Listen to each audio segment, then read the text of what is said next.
sur notre chaîne YouTube Eva et Pascalou Inc. Parce qu'on se connaît depuis longtemps. J'ai fait des articles avec toi, on a joué au tennis ensemble, j'ai même risqué ma vie pour elle, j'ai mangé des seafood dans un restaurant.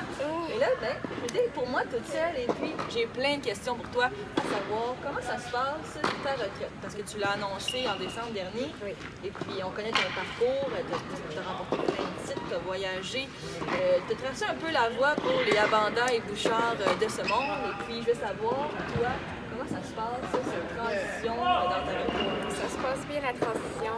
Je fais beaucoup de conférences dans différentes compagnies. Je suis comme motivational speaker. Je leur parle beaucoup de mon chemin, de mon parcours. Et je les aide à les encourager dans leur domaine. Et aussi, je fais une tournée de tennis scolaire dans les écoles, plus de 50 écoles ici au Québec. Donc, 100 000 élèves. Puis ça se passe super bien. J'adore ça de parler, puis les encourager, d'avoir une vie active, les jeunes. Oui, parce que tu m'avais dit que tu aimais travailler avec les jeunes. Tu ne pas vraiment une coach tout de suite, mais travailler en tant que mentor, encourager les jeunes, je me rappelle que tu aimais beaucoup les enfants. C'est ça, je veux rester quand même dans le milieu du sport, mais j'adore travailler avec les enfants. J'ai toujours fait ça aussi. Puis maintenant, tu sais, j'adore les encourager. Et puis après ce parcours-là, comme je le disais, dirais-tu, avec un peu de recul, tu as annoncé ta retraite il n'y a pas si longtemps, que c'était destiné pour toi cette carrière de tennis? C'était plutôt inné parce que c'est dans ta famille aussi, tu as travaillé, je crois, avec ton père. C'est ça, mon père, c'était l'entraîneur de ma sœur et c'est ma sœur qui m'a inspirée à être joueuse de tennis. Elle était championne canadienne puis je voulais être comme elle, donc j'allais à chacun de leurs entraînements et tout ça. J'ai commencé à jouer au tennis à l'âge de 3 ans.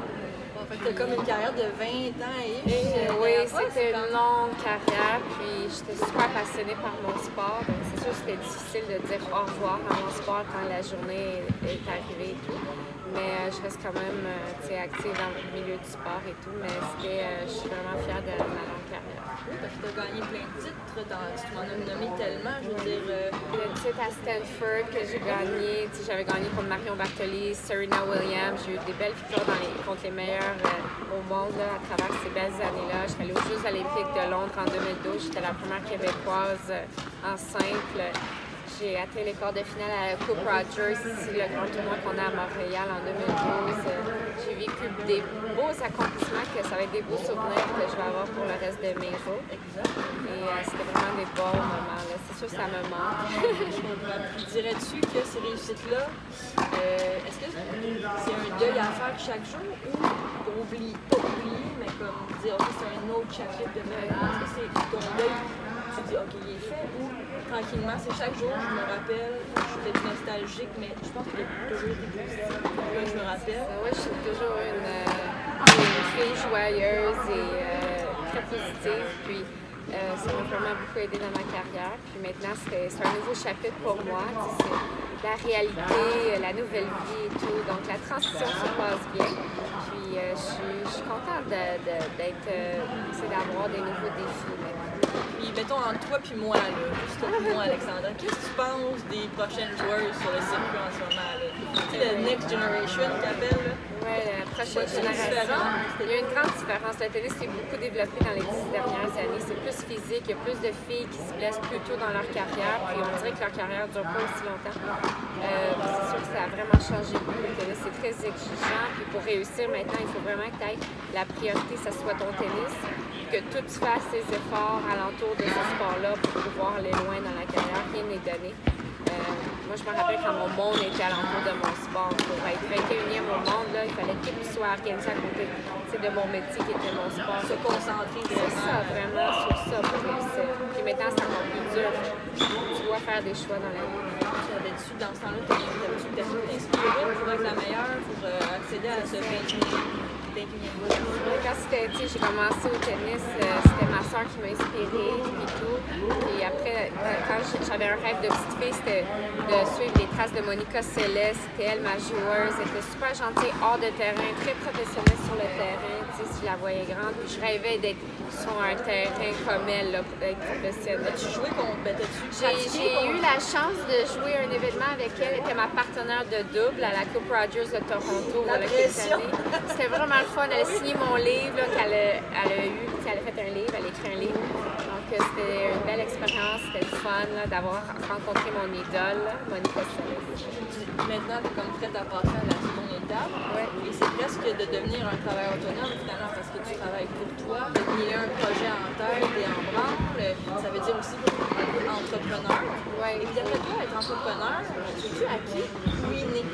Pour moi, c'est acquis. Il faut que tu travailles, il faut que tu te développes, il faut que tu fasses beaucoup d'efforts. C'est différent. Fait que, je pense que si tu n'as pas eu de la famille qui t'ont aidé là-dedans, qui est entrepreneur, il faut que tu fasses ton propre chemin pour y devenir. OK. Avec des qualités plutôt de leadership, très discipliné, ce que tu as appris dans ton sport C'est aussi. ça, le sport m'a amené la discipline, l'organisation, être persévérante, de ne pas lâcher, comment faire face aux obstacles, quoi faire, les objectifs et tout. Ça m'a beaucoup appris. Puis ça t'amène à être, après, quand tu vas être entrepreneur, comment ça va. Tu dois amener ces qualités-là. Donc, ce serait de bonne qualité que de dire d'avoir une discipline du leadership pour toi. C'est très important. Quel conseil professionnel as-tu reçu qui te suit depuis toujours?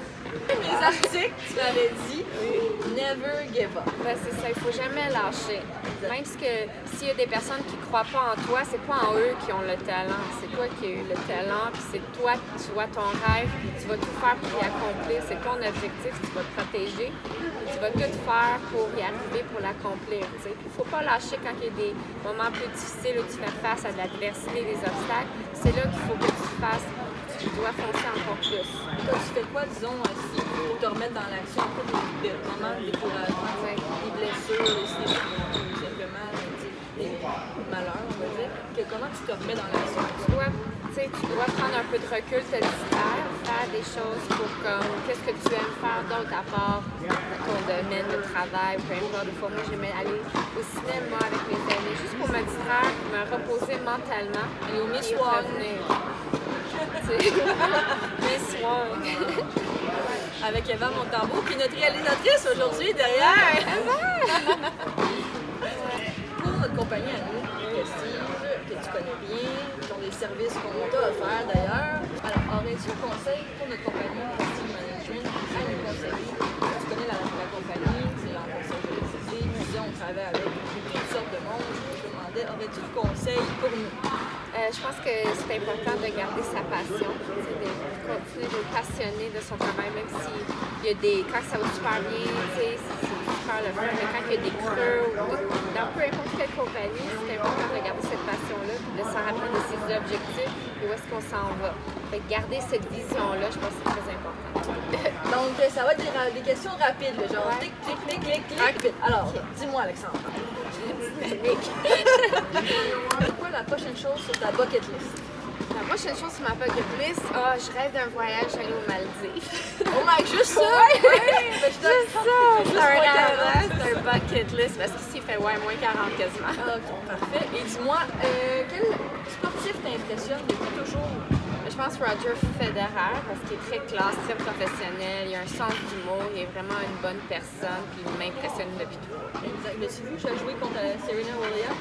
Oui, c'était vraiment le fun, là. Puis c'était le fun qu'ils ont joué ensemble, deux légendes. Là. Oui, exact. Puis il a mangé une balle dans le fond. Ouais.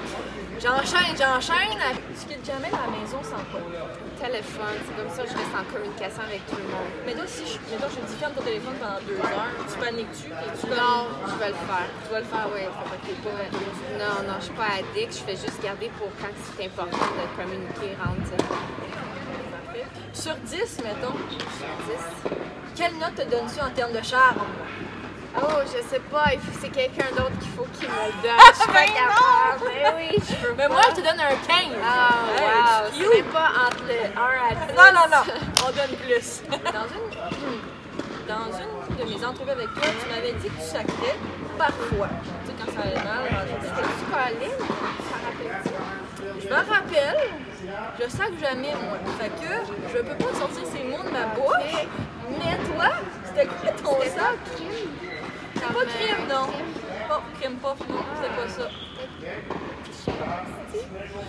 C'est quoi ton sac de maintenant? Je sais pas, je sac jamais pas, sacrer, non, parce que je exact. sac jamais, c'est À rare. l'époque, tu m'avais dit. Peut-être en crise. Mais je te vois pas dire ça.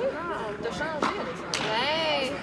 Tu sais, c'est des des fois, ouais, on est en colère après soi-même parce que je suis une perfectionniste, puis des fois, mais je suis pas une fille qui sac. Non, c'est ça, je faisais toi. Tu m'avais répondu ça à l'époque, on se connaissait moins. Mais là, je t'ai jamais entendu dire ça. Qu'est-ce que les gens seraient surpris d'apprendre sur toi? J'ai 2 nièces jumelles. Oh! Fait que peut-être je vais avoir des jumelles un jour, parce qu'on s'en a eu des jumelles, je sais pas, j'en rêve. Fait que ouais, j'ai 2 belles nièces jumelles, elles ont 12 ans, elles font toutes sortes de sports, elles adorent le tennis, elles ont gagné plein de tournois. Donc elles aussi, elles sont très talentueuses. Elles habitent pas au Québec, je pense. Elles habitent aux États-Unis, ouais. Tu vas les voir régulièrement. Oui, exact, c'est le fun de voir ces Puis est-ce qu'ils te demandent des conseils pour oui, leur service? elles m'en demandent, puis pour elles, c'est comme je suis une inspiration pour tout ce que j'ai accompli parce qu'elles adorent le tennis, c'est sûr, donc c'est fun, je les adore. Là, maintenant que tu pratiques on va dire un peu moins le tennis, peux-tu me dire maintenant, c'est un autre sport préféré? Ben, quand j'étais petite, j'aimais, tu sais quoi, le patin artistique. Fait que, tu sais, je suis allée patiner pour fermer l'année 2018 qui était très difficile pour moi. Donc, je suis allée patiner au canal Rideau en Ottawa avec des amis. C'était vraiment fun. Fait que je me remets à patiner. On va peut-être te voir faire des triples. Quelle limite il y a sur les tennis girls? Quelque chose qu'on pense tennis girl, je vais pas nommer de nom aussi, mais comme on s'imagine que c'est tellement beau la vie de tennis, comme c'est rêvé faire un sport, mais est-ce qu'il y a un mythe? C'est faux. Oui, derrière tout ce glamour et tout ce que les gens y pensent, jet set, tout ça, comment c'est le tennis, le circuit, tout ça, c'est pas si glamour que ça. Oui, on va à des événements, tout ça, mais on a plein d'heures, des sacrifices qu'on doit faire pour avoir du succès sur un terrain de tennis. Donc, c'est pas si glamour que les gens penseraient. Quel sacrifice dirais-tu que tu as fait, toi, dans ta carrière? Tu sais, tu dois... des fois, tu as des amis qui te demandent de sortir le soir, tu peux pas. Tu dois te coucher des fois à 9 h du soir ou même plus tôt, tu sais, pour être, le lendemain être concentré de faire tes 6 à 8 heures d'entraînement quasiment à chaque jour, à part le dimanche de congé, dépendamment si t'es pas en tournoi. Donc, il y a beaucoup de choses, des choix. Des fois, tu peux pas voir ta famille. Des fois, je pouvais pas voir mes nièces. C'est une sacrifice à faire par rapport à mon sport. Parce que je devais m'entraîner, j'ai un tournoi qui s'en venait, je devais faire plein de différents choix. T'sais. Des fois, tu veux manger de la crème glacée, tu peux pas. C'est très strict là, quand même, le monde de tennis. Merci Alexandra. Merci de m'avoir. J'étais contente de te voir, je suis toujours contente de te voir. Et je vais continuer à aller au seafood avec toi et risquer ma vie. Mais vu que tu es là, je vais en profiter pour te demander quelques conseils pour mon service est pourri. Alors, je prendrai bien quelques conseils de toi avant que la saison commence. Parfait. Mais merci là. Relax tes hanches, tourne tes hanches quand tu vas prendre, puis après tu vas. C'est pas beaucoup vers l'avant. Ouais, pas ta lave. Comme ça. Va vers l'avant. On va le reprendre, là, c'est ça. Ça a l'air. Fait comme ça. Relax tes hanches. Puis là, fais sur ton bruit, comme ça, sur ton poids, sa jambe gauche. Okay? Comme ça. Vas-y. Comme ça. Oui. Puis juste ça, là, en relâchant tes hanches, puis en mettant le poids ici, pour que ton cerveau soit un peu plus loin. À la vitesse des serviettes. Ouais. Comme ça. Oui. Comme ça. Puis vas-y. Eh bien, merci. Merci à toi.